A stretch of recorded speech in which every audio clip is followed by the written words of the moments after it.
Hello നമസ്കാരം. അങ്ങനെ ഇരുന്നപ്പോഴാണ് ഒരു പോസ്റ്റ് എൻ്റെ ശ്രദ്ധയിൽപ്പെട്ടത്. എന്ന് വെച്ചാൽ ഇന്നത്തെ നമ്മുടെ ടോപ്പിക് എന്ന് പറയുന്നത് how rich people pay no taxes. എങ്ങനെയാണ് ധനികരായ വ്യക്തികൾ ടാക്സ് കൊടുക്കാതെ അവർ ഇൻകം ടാക്സ് കൊടുക്കാതെ എങ്ങനെയാണ് അവരുടെ വരുമാനം അവരുടെ കയ്യിൽ തന്നെ കീപ്പ് ചെയ്യണമെന്നാണ്.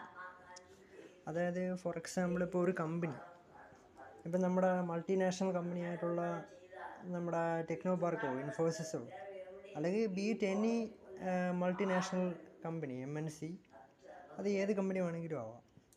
ഇപ്പം നമ്മുടെ സാംസങ് ആണെങ്കിലും പെപ്സി ആണെങ്കിലും കൊക്കോകോള ആണെങ്കിലും അതെല്ലാം മൾട്ടിനാഷണൽ കമ്പനിയാണ്. അപ്പോൾ ആ ഒരു കമ്പനിയുടെ CEO stands for chief executive officer എന്ന് പറയുന്നത്. അയാൾ ഏൺ ചെയ്യുന്ന അയാളുടെ സാലറി എന്ന് പറയുന്നത് ഒരു വാർഷിക വരുമാനമാണ് അവരിവിടെ ഉദ്ദേശിച്ചതെന്ന് തോന്നുന്നു. 1 million ആണ് ഇവിടെ ഈ ഒരു ഡയഗ്രാമത്തിൽ കാണിക്കുന്നത്. 1 million സ്റ്റാൻഡ്സ് ഫോർ 10 lakhs ആണ്. അപ്പോൾ ആ 10 lakhs അദ്ദേഹം ഏൺ ചെയ്യുകയാണെങ്കിൽ അതിൽ 40% ആ കിട്ടുന്ന വരുമാനത്തിൽ നിന്ന് ഇൻകം ടാക്സ് നമ്മളെ ഗവൺമെൻറ്റിന് ഡയറക്റ്റായിട്ട് അടയ്ക്കേണ്ടതുണ്ട്. അപ്പോൾ ഇന്നൊക്കെ നമുക്ക് ഓൺലൈൻ വഴി പേയ്മെൻറ്റ് സിസ്റ്റം ഉണ്ടല്ലോ, ഡിജിറ്റൽ മോണിറ്റൈസേഷനാണ്. അപ്പോൾ ഇതുകൂടാതെ അത് നോർമൽ ടാക്സാണ്, നോർമൽ ഇൻകം ടാക്സാണ്. അതല്ല, ടാക്സ് കുറച്ച് നമുക്ക് അടയ്ക്കാനുള്ള വേറൊരു മെത്തേഡ് എന്ന് പറയുന്നത്, അതായത് നമ്മുടെ ഈ ഒരു മെത്തേഡ് നമ്മൾ അഡോപ്റ്റ് ചെയ്യുകയാണെങ്കിൽ ഒരു 25% ടാക്സ് മാത്രം ഗവൺമെൻറ്റിന് ഇൻഡയറക്റ്റായിട്ടോ ഡയറക്റ്റായിട്ടോ പേ ചെയ്താൽ മതി. ഇപ്പോൾ 1 million worth of company stocks എന്ന് പറഞ്ഞാൽ ഒരു കമ്പനിയുടെ ഷെയറാണ്. ഒരു കമ്പനിയുടെ ഷെയർ നമുക്ക് എങ്ങനെയെങ്കിലും ആർക്ക് വേണമെങ്കിലും ഒരു ഷെയർ ഹോൾഡർ ആവാം. ഇപ്പോൾ even an ordinary man can be A share holder with investing some money on it, and he or she can buy a share. Share market is also called a stock market. അപ്പോൾ 1 million worth of company stock, ആ 1 million worth ആയിട്ടുള്ള company stock അയാൾ sale ചെയ്യുകയാണ്. ആ company sale ചെയ്യാണ്. For example, അത് ഒരു multinational company ആ സ്റ്റോക്ക് സെല്ല് ചെയ്യുകയാണ്. അപ്പോൾ അതിന് 25% ക്യാപിറ്റൽ ഗെയിൻസ് ടാക്സ് നമ്മൾ ഗവൺമെൻറ്റിന് ഇൻഡയറക്റ്റായി പോയി, either through indirect or direct. പിന്നെ ബാക്കി അദ്ദേഹത്തിൻ്റെ റവന്യൂ കയ്യിൽ പറയണ ബാലൻസ് എമൗണ്ട് എന്ന് പറയുന്നത് 7.5 ലക്ഷമായിരിക്കും, 7,50,000. അപ്പോൾ അത്രയും ഒരു 25% ടാക്സ് മാത്രം നമ്മൾ പേ ചെയ്താൽ മതി. പിന്നെ ഇതല്ലാതെ നമ്മുടെ നോ ടാക്സ് എന്ന് പറയുന്നത് ടാക്സ് അടയ്ക്കാതെ നമുക്ക് വരുമാനം ഏൺ ചെയ്ത് നമ്മുടെ ബാലൻസ് നമ്മുടെ അക്കൗണ്ടിൽ കീപ്പ് ചെയ്യാനും പറ്റും. അപ്പോൾ coming to our main topic, നമ്മുടെ മെയിൻ ക്വസ്റ്റ്യൻ എന്ന് പറയുന്നത് how rich people pay no taxes. എങ്ങനെ ധനികരായിട്ടുള്ള വ്യക്തികൾ ടാക്സ് കൊടുക്കാതെ അവരുടെ ബാലൻസ് ഇൻകം അവർക്ക് അങ്ങനെയാണ് അവരുടെ അക്കൗണ്ടിൽ കീപ്പ് ചെയ്യാൻ പറ്റുന്നത്. അക്കൗണ്ട് ഇൻ ദ സെൻസ് അവരുടെ കമ്പനി ബാലൻസിൽ അവർക്ക് എങ്ങനെ കീപ്പ് ചെയ്യാൻ പറ്റുന്നു അതറിയാമല്ലോ. നമ്മൾ കോമൺ സെൻസ് വെച്ച് ആലോചിച്ചാൽ നമുക്ക് മനസ്സിലാവുന്ന ഒരു കാര്യമാണ്. അപ്പോൾ ഫോർ എക്സാമ്പിൾ, നമുക്ക് മൾട്ടി ബില്യണർ ബിസിനസ്മാനായ ഇലോൺ മസ്ക് എടുക്കാം, ഇൻഡസ്ട്രിയലായിട്ടുള്ള യൂസുഫ് അലി സാർ എടുക്കാം, പിന്നെ മുകേഷ് അംബാനി എടുക്കാം. അങ്ങനെ മെനി ഇൻഡസ്ട്രിയലിസ്റ്റ് എന്ന് പറഞ്ഞാൽ നമ്മളെ വ്യവസായി, നമ്മളൊരു വ്യവസായം സ്റ്റാർട്ട് ചെയ്യുന്ന ഒരാളെയാണ് ഇൻഡസ്ട്രിയൽ മാൻ എന്ന് പറയുന്നത്. അപ്പോൾ അവരായിരിക്കും ആ കമ്പനിയുടെ CEO, ചീഫ് എക്സിക്യൂട്ടീവ് ഓഫീസർ എന്ന് പറയുന്നത്. Chief executive officer is also known as the one who started the company. അപ്പോൾ ആ ഒരു കമ്പനി സ്റ്റാർട്ട് ചെയ്ത ഒരാളിനെയാണ് നമ്മൾ ചീഫ് എക്സിക്യൂട്ടീവ് ഓഫീസർ എന്ന് പറയുന്നത്. അപ്പോൾ അദ്ദേഹത്തിൻ്റെ കയ്യിൽ ഉള്ള 1 million ഓഫ് കമ്പനി സ്റ്റോക്ക്, അതായത് 1 million വർത്ത് ആയിട്ടുള്ള ആ ഒരു company stock in the specific context, ഇപ്പം നേരത്തെ പറഞ്ഞതിലുള്ള ലെസ് ടാക്സ് അടയ്ക്കുന്നതിന് ചെറിയൊരു വ്യത്യാസം മാത്രമേ ഇവിടെ ഉള്ളൂ. ഈ സ്റ്റോക്ക് ഞാൻ എന്തായാലും വായിച്ച് പറഞ്ഞുതരാം. 1 million ഓഫ് കമ്പനി സ്റ്റോക്ക് CEOയുടെ കയ്യിലുണ്ട്.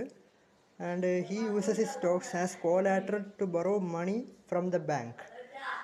അതായത് അയാളുടെ കയ്യിലുള്ള shares which was supposed to sell in the digital market, instead of that he uses his stocks as collateral to borrow money from the bank. അതായത് ബാങ്കിൽ പണയം വെച്ചിട്ട്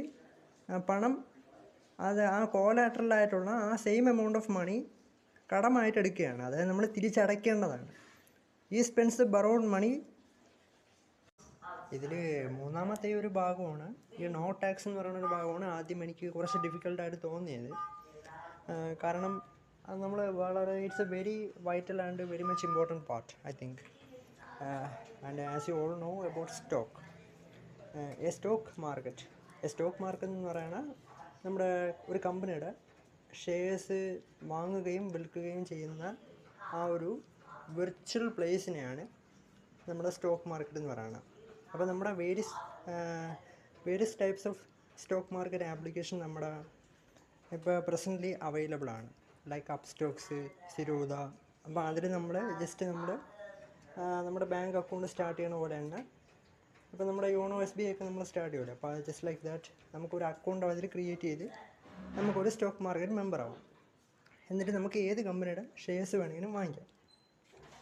അപ്പോൾ instead of here in this specific context, A company, A CEO decided to sell his stocks to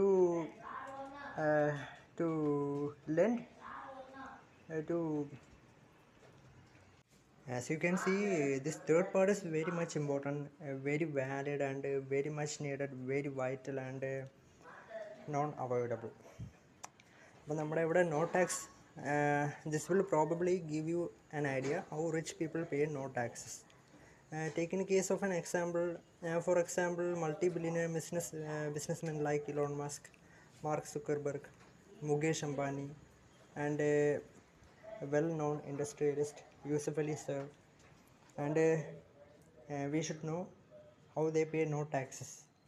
അപ്പോൾ നമ്മുടെ CEO എന്ന് പറയുമ്പോൾ chief executive ഓഫീസറാണ്, the person who started the company.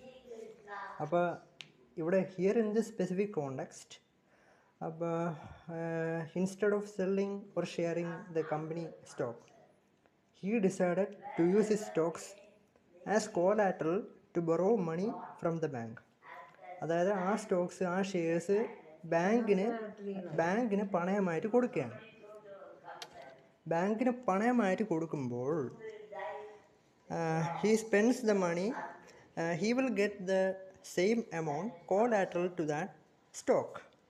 അപ്പോൾ ആ സ്റ്റോക്കിന് കോലാറ്ററൽ ആയിട്ടുള്ള ആ ഒരു സെയിം എമൗണ്ട് അത് ഇതിന് ലഭിക്കുകയാണ്. He spends the borrowed money like it's his income.